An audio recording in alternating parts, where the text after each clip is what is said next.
Righto, so I've looked at the calendar and it's apogee today, Friday, the 7th, the 6th September 2024. This is suggested to be a great time to put spuds down when the moon's at apogee, and it just happens to be also, it's a root day, which is great for the energy of influencing the spuds to grow roots and tubers.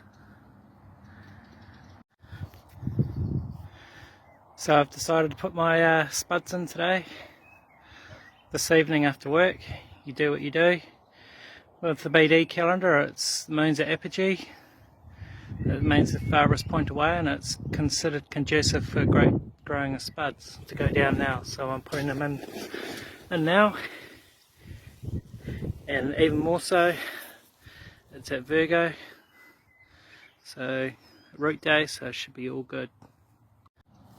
Here in the home garden, this area was lupins and sunflowers, which I have several weeks ago turned into the soil, and now the moon's at apogee today and it's in a root phase, so I'm putting my spuds down before the next rain comes.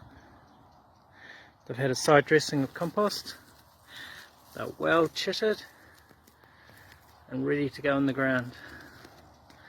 Yay, spuds for Christmas.